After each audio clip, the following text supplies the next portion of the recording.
Hi and welcome to maths class. This is the second video looking at continuous random variables. So you can see that I've got an example there. A random variable x has its frequency curve defined as the function that you can see. Now don't be too worried about the term frequency curve. The reason that is there instead of probability density function is because in part B we have to show that this is a probability density function. But at the moment all you know that it's a frequency curve. Now remember we looked at histograms in the lead up to probability density functions. So in order to be defined as an actual PDF, we know that the area under the curve is going to be 1. So that's what we're going to do in B. Okay, so this is my frequency curve. F of x equals, at first it equals a half e to the power of negative a half x, and that's for every positive value of x, not including 0. Then for x is less than or equal to 0, I've got f of x equals 0. So it's a piecewise function with only a positive domain. So let's do a quick sketch first of all, just so we can wrap out, well actually that's part A, sketch the graph of A. It'll help us wrap our heads around it as well. So I've just started by drawing some axes for us. So let's just remember that e to the x would normally sweep upwards like that. And because it's e to the half x, that's going to just change the shape slightly. It's going to be a dilation. But the thing I'm concerned about most is this negative, first of all. So in fact, my shape is going to be like this. Well, that's terrible. Let's try that one more time. And in fact, I've just remembered I'm supposed to start here. Okay, that'll do. That's my shape. And if I let x equal 0, I get a half times e to the power of 0, which is a half. So that means my y-intercept is 1/2. Now that is an open circle, which is not going to have any impact at all on our calculations. All right, there's my sketch. Part B, show that f of x is a probability density function. So what I need to show is that this equals 1. So let's calculate what this is. Oops, not -8. Negative infinity to infinity of f of x dx, because I've got this 0 part on the left here, that's this is all zeros. I only need to be concerned from x is 0 up to infinity. So it's going to be from 0 to infinity of 1/2 e to the negative 1/2 x dx. But here's the tricky part. How am I going to calculate this? All right. This is infinity. How am I going to go about substituting infinity? Before you think, oh, I can just do that, I can just substitute an infinity. You can't. It's not a number. You can't just go and substitute infinity. But you sort of do the thinking where you imagine what would happen if x became extremely large. But the way you write that is you say, what I'm looking for here is the limit as, let's call this number k, approaches infinity of the integral from 0 to k of 1/2 e to the negative 1/2 x dx. So what I can do now is I can substitute this in, and I'm going to end up with a constant k, and then I will look at the limit as k approaches infinity. So let's keep that limit on the outside, the limit as k approaches infinity, and I'm going to have the integral of e to the negative 1/2 x is going to be -2 times e to the negative 1/2 x. Multiply that by my original half, I'm going to get negative e to the negative 1/2 x. And again, I'm going from 0 to k. Running out of room, let's move over here. So that's going to equal, still keeping my limit, because I haven't worked that part out yet. Let's just do my substitution. I'm going to have negative e to the negative k on 2 minus negative, so I'm just going to write plus e to the power of 0. Oops. Because negative a half times 0 is still going to give me 0 here. Okay, now I'm going to do one more line of working just to help me work out my limits here, but you might not need this line.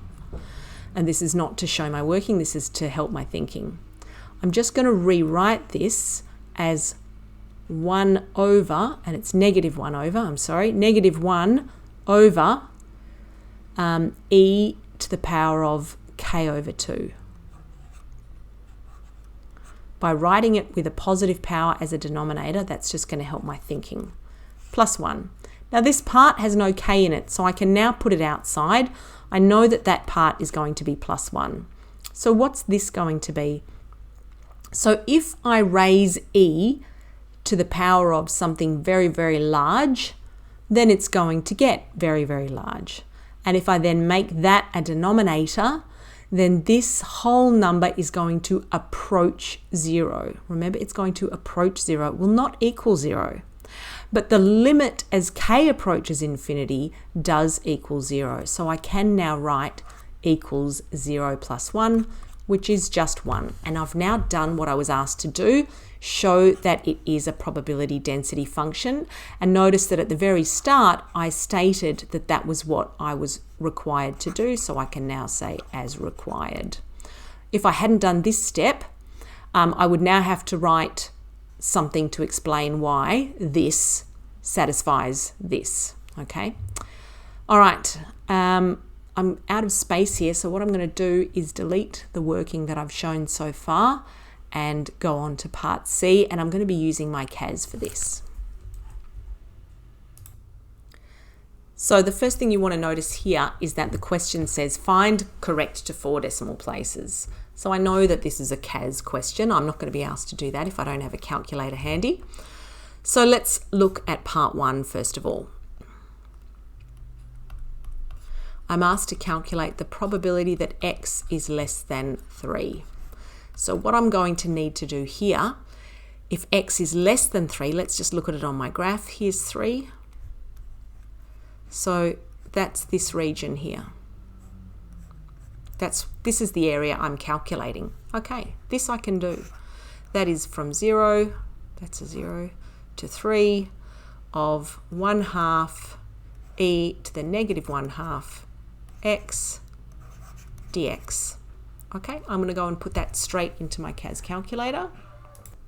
So there it is. Let's just notice that I just put my function straight in. Although now that I think about it, maybe I should have defined f of x as a half e to the negative a half x, because I'm going to do this 3 times. But what I've done is I've put my terminals in from 0 to 3. There's lots of different ways to put this function in. I could have written my half at the front. I could have used 0.5. It's the same value, but I chose to do it that way. And then all I need to do is to 4 decimal places write down my answer. So let's just shift that out of the way so I can do that. And I've got 0.7769. So let's put that in.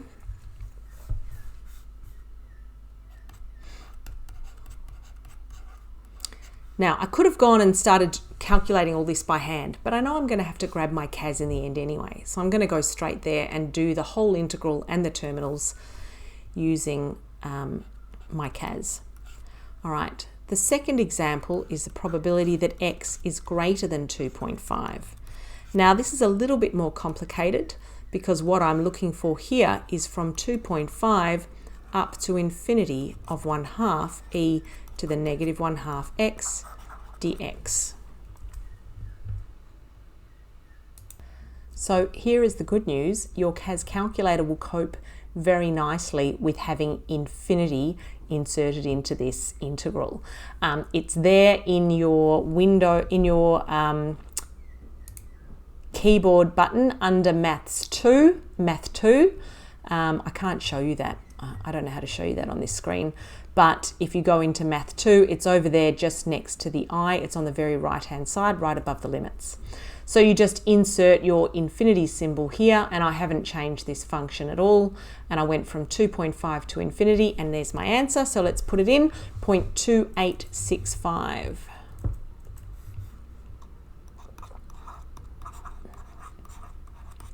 Now, if for some reason, let's just say I was asked for an exact answer here and I was in a calculator free exam and you didn't want to show that, there is a way that you can do this calculation without having to worry about the limits, about the, hang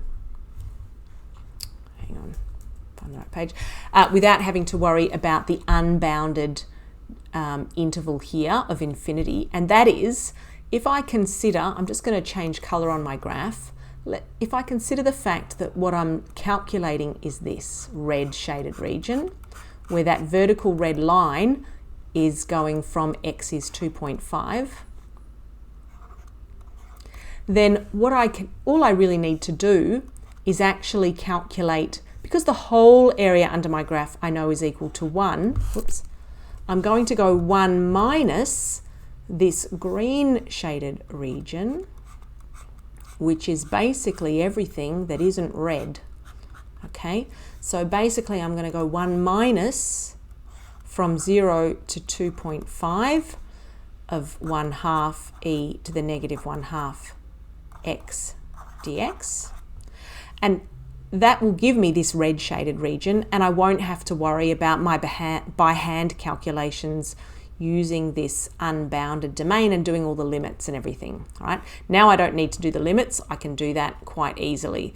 This I can find the integral of by hand. It's not a hard one to do, so I wouldn't need to use CAS. It's definitely possible to be asked to do that, not in a CAS exam. Okay, lastly, part C. And part C is one that's really important, sorry, part 3 I should say, that's really important to show the full working. So once again, I'm just going to get rid of everything that I've got so far. And I'm going to show you my working here, because what I've got, oops, I'm missing a bracket there. What I've got here is conditional probability. So first thing I need to do is write down my proper working.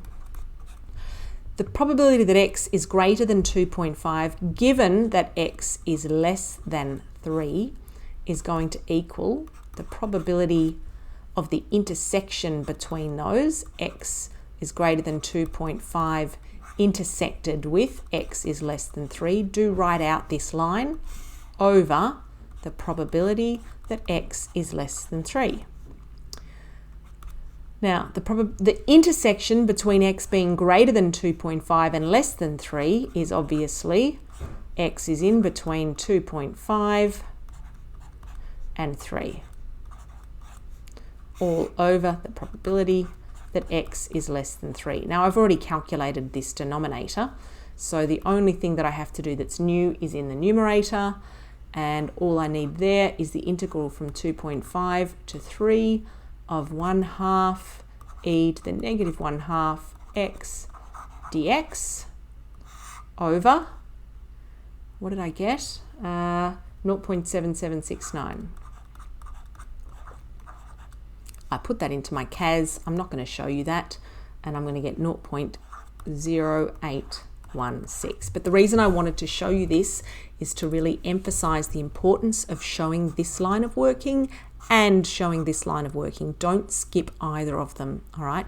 You've got to show that you know the formula, and then you've got to explain how you got this, right? Where does this come from? It's the probability from 2.5 to 3. So make sure you don't skip showing that working. Okay, we're nearly done. There's just one more thing I want to show you. In this example, we used a technique involving the limit as k approaches infinity to calculate part B, showing that this is a probability density function. So in other words, to calculate an integral with an unbounded domain. That is, we went from 0 to infinity. So what I want to show you now, hang on, I'll find the page. This is a summary of what we do if I need to use that technique, and then in a moment I'm also going to show you how we can do it on CAS. So if I'm going to integrate over negative infinity to a, then I'm going to substitute that negative infinity for k and find the limit as k approaches negative infinity. If I'm going from a to infinity, which is the example I just did, then I'm going to do what you can see there, k approaches infinity from a to k. And if I've got both intervals are unbounded, then I'm going to go from negative k to k and look for the limit as k approaches infinity. But if I wanted to do it in CAS, this is what it's going to look like. I'm just going to shift up a little and maybe zoom in a little. Can you see that? Hang on. Possibly not. Let's just zoom in just a bit. That should work. Okay. So what I've done here, you can see that I've gone to interactive, and then I've hit calculation. And then I've gone, this is not very clearly shown, but I've pressed the integral button, but you can also find this in your keyboard here, right? So sorry, that's not very clear. I've either gone here to do the integral or here to do the integral. This is better in this case because it's just quicker if I need to enter my lower and my upper, but I can also do it for an actual expression. So if I put this into my calculator from 0 to infinity, and you can't see it all there, but there's my expression up there, the function I'm looking for, then look, it actually does that calculation for me. Okay, so that's pretty similar to what I showed you before, but if you needed to do that now, but remember this question said show that, and you can't do a show that in your CAS. So you could never use CAS as evidence that it's true. But if you did need to do that calculation using your CAS, then this is how you do it. Okay, that is where we're going to stop for today. And that's what we're doing on continuous random variables.